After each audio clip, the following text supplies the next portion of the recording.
Hello friends, welcome to TMXing Adventures. Lisa here, getting ready for dinner tonight, and I'm going to use the leftover pulled lamb from last night. For those of you who watched on last night, you'll know what I'm talking about. I'm going to use the leftovers of that today, and I'm going to put it with a beautiful tomato sauce that we're about to create in the Thermomix together. Stay with me today because I'm actually going to also show you the new Cookidoo, and we're going to do a bit of exploring together, which I'm super excited about. So today I'm going to do this manually with you, okay? So I'm going to show you how to manually use your Thermomix. You could follow a recipe. There are tomato paste recipes you can, not tomato paste, tomato sauce recipes you can find on Cookidoo.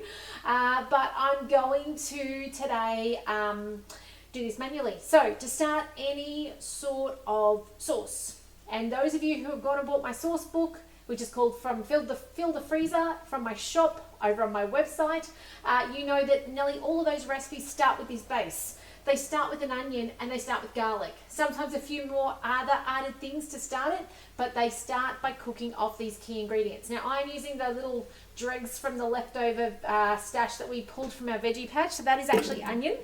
And this is our garlic, which by the way, I have real garlic for a moment. There was some in the shops. We don't have it very often in our shops. I've pulled off a bit of the husk. I really got frustrated and gave up. So it's going to go in like that. First things first, we're going to put our lid on. Now, by the way, if you happen to be watching today, let me know. I'm not sure how great my internet is, but hopefully you guys can see me and say hi if you are watching on. Oh, I can see someone on. I can't see your comment, but hi, I can see you're on. It says my bandwidth is low, so goodness knows how long this will last. However, you guys know that the replay goes up on YouTube in the evening at 6 o'clock, okay? 6 o'clock Eastern Standard Time. So if you ever do get caught where your internet or my internet's not great, you find the replay up there, okay? So let's spin this up. Chopping speed is speed 5. I'm not putting I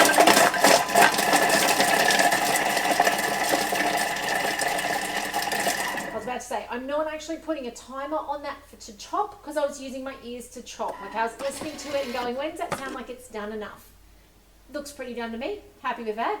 Now, we're going to scrape down the sides with a spatula because I want this beautiful onion and garlic to cook off on the bottom of the bowl. By the way, I could take the time now. I probably should take the time now to take the husks off that garlic. I just don't know that I can be bothered. It's been a big day today. It's been a big few days since I came back. I haven't stopped yet. So we'll just go with, I can't be bothered. The husk can stay. It's going to soften and get all nice in there. Now I've come home to no olive oil, but I do have coconut oil. So I'm just going to take the lid off my coconut. It's a big bucket. Okay, it's 5 kilos. So I'm going to endeavor to get some of that actually I'm going to go this way with it. I'm going to lean over my big bucket with my spoon and actually scoop in about 3 teaspoons. I will get it in coming days into, say, another jar. However, the weather's about to cool off here in southeast Queensland. Oh, you know what that's from? You see what I'm talking about? The kids just fed the sourdough starter and they missed. Can you tell? Gosh, that's why you'll see at the back behind me most of the time the flour container, because daily we feed our sourdough starter. But generally they don't miss. Generally they use, and it goes in the right place. Not today apparently. All right, we need to cook this off, right? Let's soften it. So, yeah, what I was saying is in Queensland, soon the temperatures are start getting cooler and that coconut oil will solidify. And so if I put it in something that I can pour out, come winter, it will not pour anymore. Anyone else have that trouble at their house? So 3 minutes to cook this off. And while this is cooking, we're going to flick over to Cookidoo. I'm going to go really slow so you can hear me. I'm going to flick over to Cookidoo and I'm actually going to show you through some of the new Cookidoo.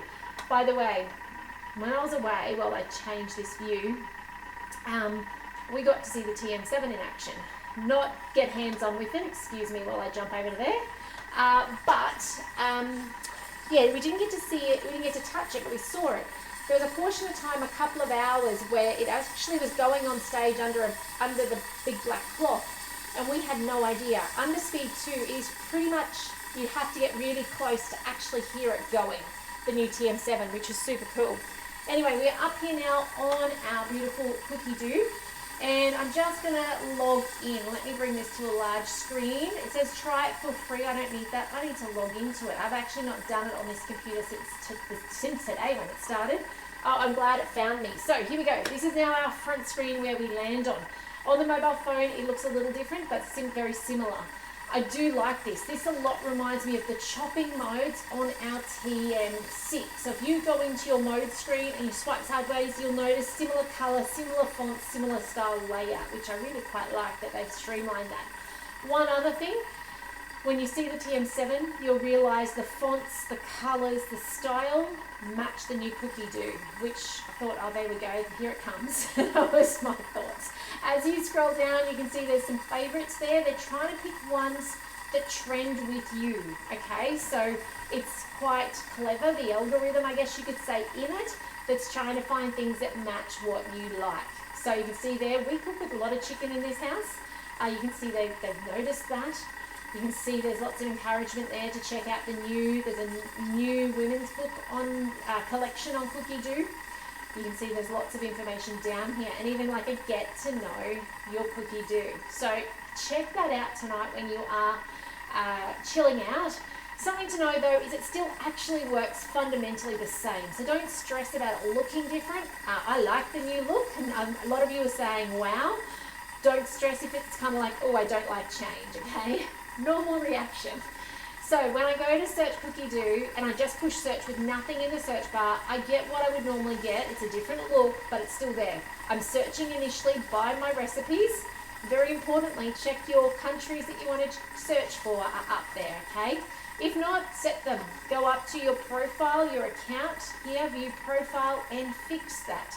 It has to be done though, special note, listen, it has to be done while you're in the website. It will not stick if you do it in the app, okay? Even if you go to the website on your mobile phone, so open Safari or open Chrome and do it in there.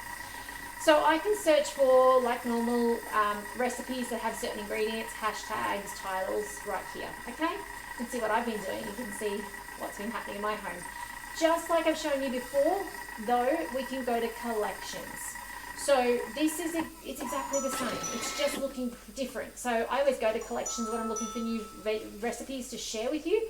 I'm trying to find something new, okay? So you can see here, these are the United States, UK, Canada, Australia. These are the new collections to these platforms. Because I have multiple countries, you sometimes do get double ups, but hey, that's okay, I don't mind. The more recipes to search, the better.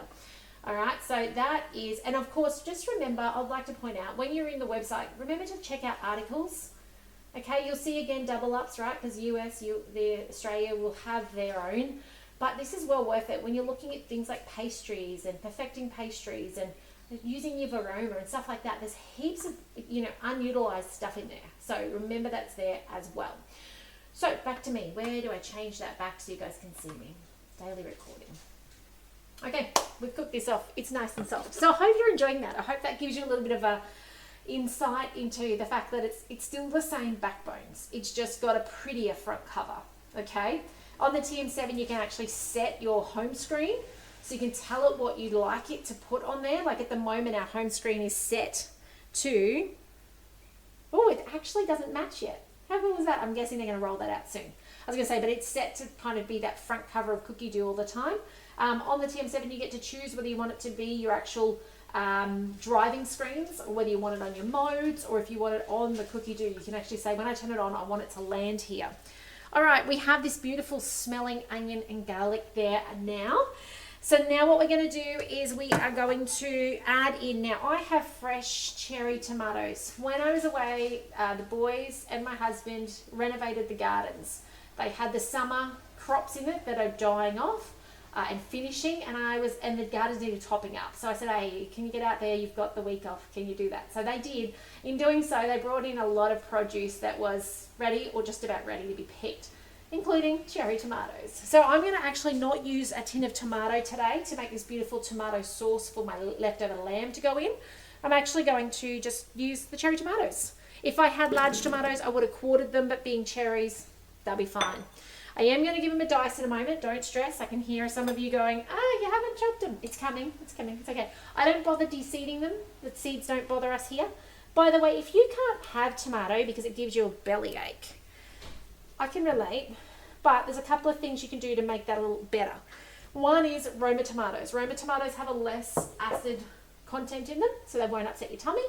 Cherry tomatoes typically do as well. And then you've got yellow tomatoes. If you can get yellow tomatoes, and when I say yellow, I'm not talking not ripe tomatoes. I'm talking about a yellow variety of tomatoes.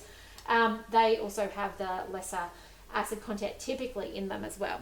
So they didn't pick any yellows. So either our yellows are done for the year or they're still out there and the kids didn't want to pick them, which is fine. So a tablespoon of veggie stock, which is our magic ingredient in our Thermomix cooking, okay? If you haven't got that in your fridge, you need to do it, okay? Don't go buy all the herbs. Just use what you've got or use some dried herbs. No need to go buy all that fresh. I don't want you spending all that money on it. So lid on, we're going to chop this for a second. Our chopping speed, just like before, is speed 5. Oh, it smells so good. It's making me hungry. I've got to go to the gym in a second, okay? So I can't eat yet. Probably only 3 seconds. Now 2 seconds, I reckon. I was doing it with my ears again. When you manually cook, you listen and you look. Now I can't look because the measuring cup's in the way, right? That's cool. We want that there so it doesn't make a splatter. I'm really excited for the TM7 though. You can take that lid off under speed 2 and add your ingredients in. How cool is that? I'm excited to see that in action. So, partial chop. Okay, I didn't want to go to a juice, but I wanted to get it cooked down a fair chunk. Now what I'm going to do is I'm going to take my measuring cup out. Of course, I'm going to put this in so it doesn't splatter. I'm going to put this on a 20-minute cook. Now, those of you that have watched me a long time, you'll know that a 20-minute cook is what you'd put a 400-gram tin of tomatoes in, like diced tomatoes, and that makes a tomato paste. Sometimes you got to go 25 minutes. But it's that whole concept of cooking out the water and it's becoming a concentrate. We're doing similar here. Okay, now because I've got fresh, it's going to take probably 20-25 minutes. If you're using a tin, just keep an eye on it about the 15-minute mark, okay? Now what I'm going to do at the end of this is I will come back to those, hopefully, if I don't run out of time before I have to go to the gym. Come back to those of you on Cookidoo. I'm going to show you how I finish this with the meat. The meat is already cooked. It is shredded beautifully from last night off that leg. So it's already cooked. It's just needing to go in and get reheated up. So when this is cooked off to a nice, beautiful, fragrant and good textured sauce, which might take a little longer, being that I put fresh tomatoes in, then I will be adding the meat into it. I'm going to add some spices into it, and I'm just going to put it on reverse to stir through, probably for 5 minutes to get it nice and piping hot. The great thing is our Thermomix shows us the temperature, doesn't it? When we've got the big number here, we've got the little number above to show us that. So, and I know some of you are thinking, Lisa, you could have used one of your sauces out of the freezer, especially that veggie-filled sauce, hidden veggie sauce.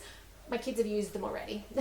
So I need to start restocking my freezer with my freezer sauces again because, yeah, they have used some of them. There's a couple left still, but that one went really quick because it's kind of like this, but it's got more veggies in it, and it would have been ideal for this circumstance. Okay, I would have been able to defrost it, heat it up, add the cooked meat in, and then served it with our little corn chips tonight. So I could have done that, but I don't have any left. It's been an absolute hit. Well, I knew it was. I've done it many times. Anyway, I'm going to love you and leave you. I'm going to put this on now for 20 minutes, Varoma. Not 30, 20 minutes, Varoma. Just speed 1, nice and slow. You will want this on top, otherwise it's going to splatter. We don't want splatter everywhere. But otherwise, thanks for joining me, those of you on Facebook, those of you on YouTube. I'll see you later. If you have any questions about your Thermomix, there's something you're cooking or making and you're just not sure it's right, you've got friends or family who want to check out a Thermomix and they live in Australia, I'm here to help. I'm here to help even if you live across the world. Put your comments in. Love to hear from you. You can find my details on my website too, so feel free to jump on there, send me an email. If you are overseas, that's okay. I'm fairly quick on getting back to people, okay? I do love to hear from you. I love to know what you're making. But otherwise, take care, and I will see you in the next video soon. Bye for now. Hello everybody, welcome back. I am home from the gym and I'm just about to finish this off. You can see how much that has thickened over time. You can understand how we would get a tin of diced tomatoes and turn it into our beautiful tomato paste if we needed to. You can see just what my cherry tomatoes did today. So now I'm going to take my shredded lamb from the other day and I'm going to put that in. I'm not too worried about if it's still a bit chunky in spaces. It's because it's cold now. Oh, that's a bit big though. See that hunk? I'm not going to put it in as it is. I'll break it up a bit.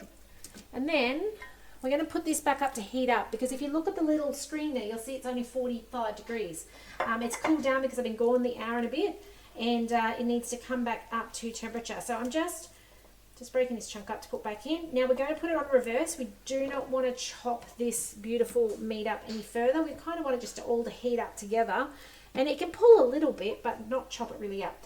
There's a lot of juice solidified there that will become part of it. So it looked, when I first opened it, I went, oh my gosh, it's a bit thick. But I think those beautiful juices out of that meat, as it heats in a second, I think it'll make it soften up a bit. Everything will be all right. So I haven't put any other, oh, my camera's having trouble focusing, isn't it? Haven't put any other bits and pieces into it. Now I'm going to just put this on for, say, 7 minutes. I'm going to just put it on for 80 degrees. I don't need it to get really piping hot. We're going to eat it straight away. Reverse is important. Okay, I'll just remind you, TM6, it's under your 0. TM5, it's on your grey, and TM31, it's on your rubber. I know I repeat that a lot, but it's kind of that thing of sometimes we forget, and it's terrible when we do forget. We end up with shredded, like really pureed meat, and we don't want that.